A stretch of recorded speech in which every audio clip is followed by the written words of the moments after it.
gentlemen, for decades, the Israel lobby stood as an untouchable force in American politics. It was not simply a lobby, it was a gatekeeper. A machine so powerful that questioning its influence was political suicide. Presidents bowed, candidates toed the line, and the media tiptoed like frightened school children around its red lines. But today, the earth is shifting, the monolith is cracking, the masters have gone crazy, and the Israel lobby as we knew it is falling.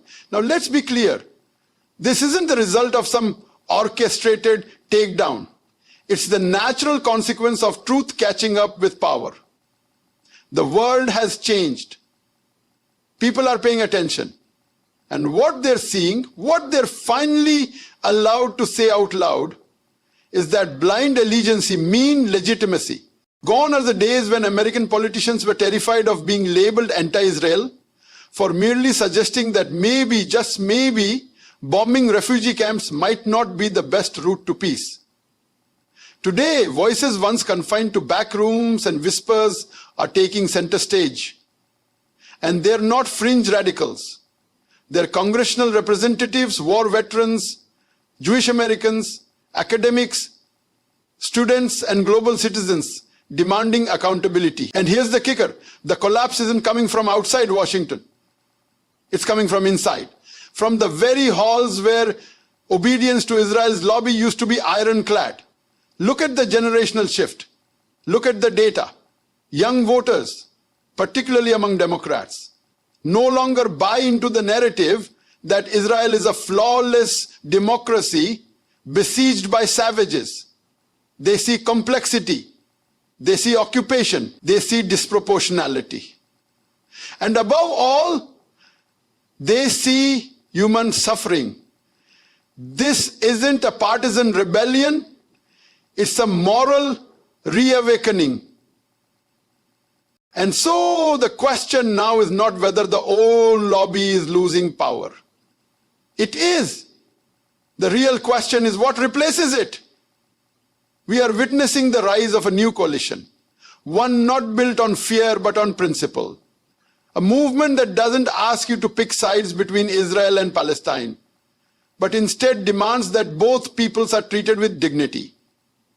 Groups like J Street, Jewish Voice for Peace, and If Not Now, are rejecting the old binary and rewriting what it means to be both Jewish and just. They are not anti-Israel, they are anti-impunity. And that distinction, my friends, is where the future lies. The new narrative doesn't need billion-dollar fundraisers and intimidation campaigns. It runs on truth, accountability, and the undeniable power of the internet. Because when the footage is raw, when the screams are real, and when the bodies are counted in front of our eyes, no lobby, no matter how rich or entrenched, can hide the truth forever. We live in a time where a teenager with a phone can challenge decades of political narrative. Where a refugee with a TikTok account can bypass every gatekeeper and speak directly to the world. The Israel lobby, in all its historic weight, is finding itself outpaced by a generation that values justice over ideology, humanity over dogma. And let's not confuse criticism with hatred. Let's not pretend that asking for human rights equates to extremism. To say that Palestinians deserve freedom is not anti-Semitist. To say that Israeli policies should be held to the same moral standard as any other democracy is not controversial, it's responsible citizenship.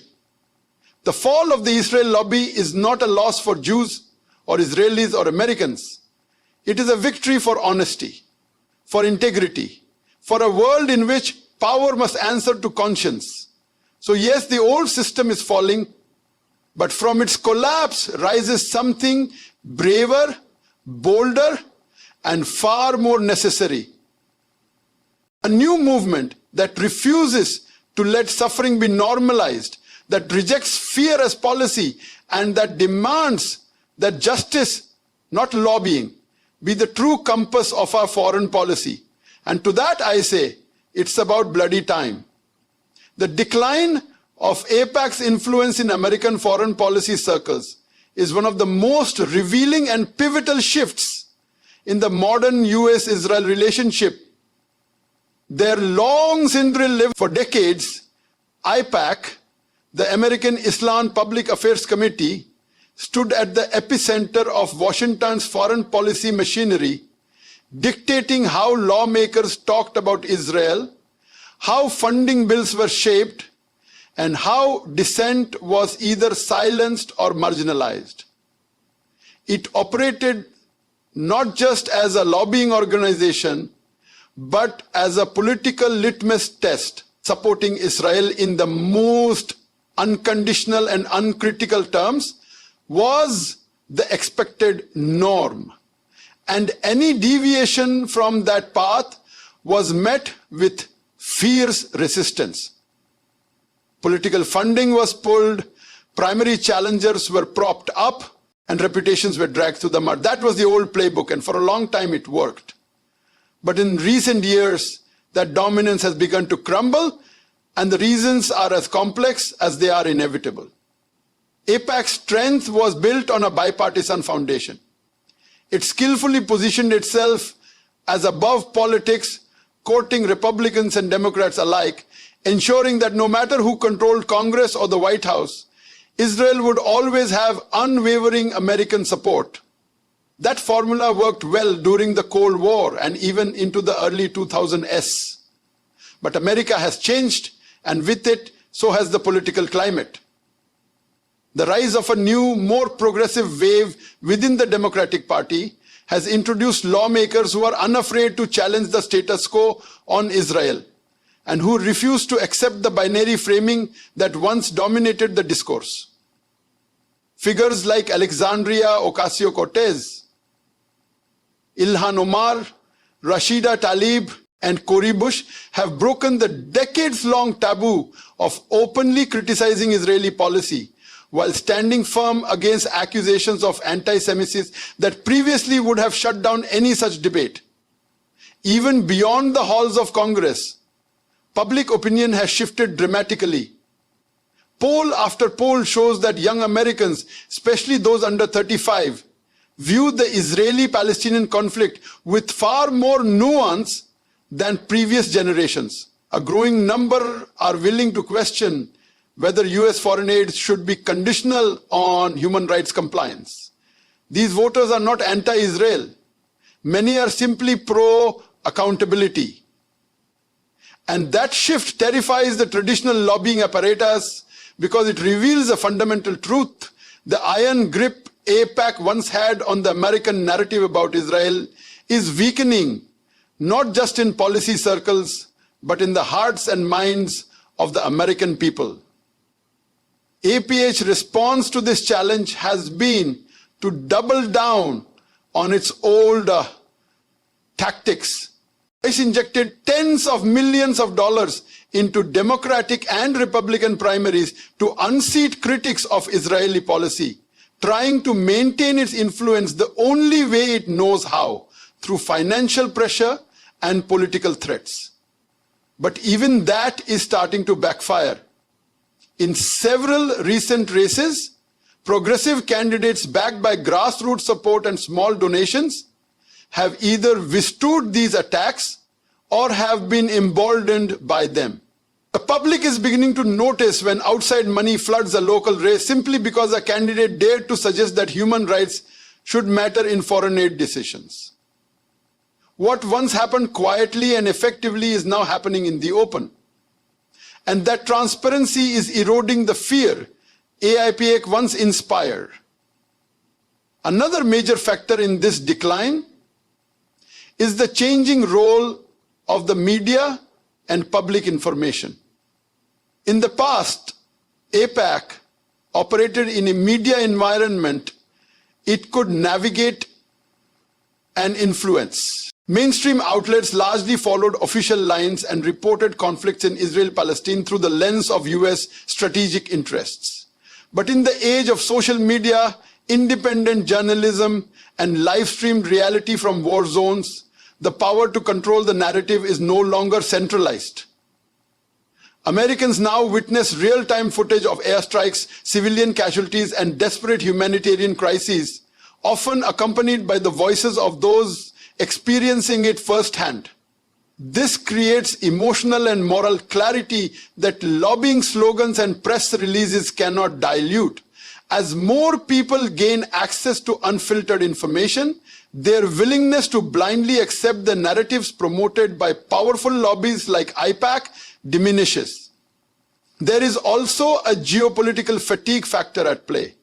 After decades of being told that Israel is a vital democratic ally in an unstable region, many Americans, especially younger voters and veterans of the endless wars in Iraq and Afghanistan, are questioning the wisdom of US entanglements abroad.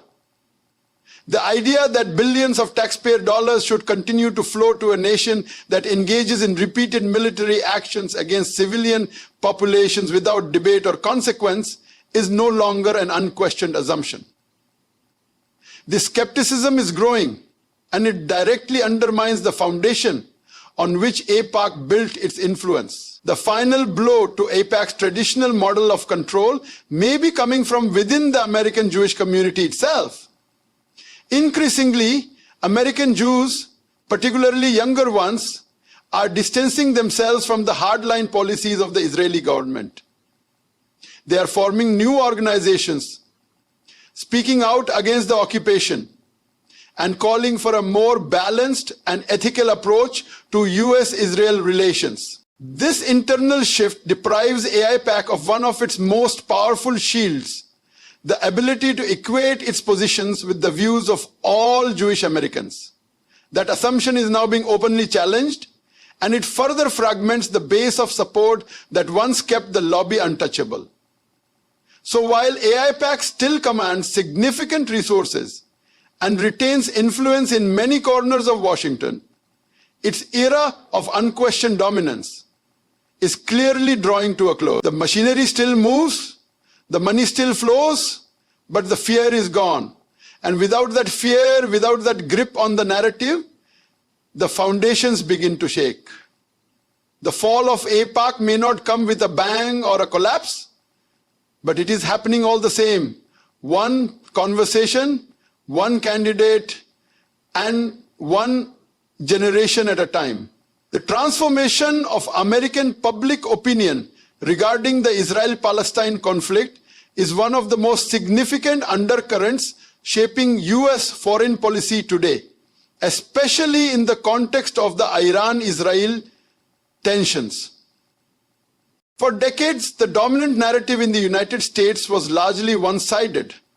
Israel was framed as the lone democracy in a hostile Middle East, constantly defending itself against irrational enemies, while Palestinian voices were rarely given the same platform or legitimacy.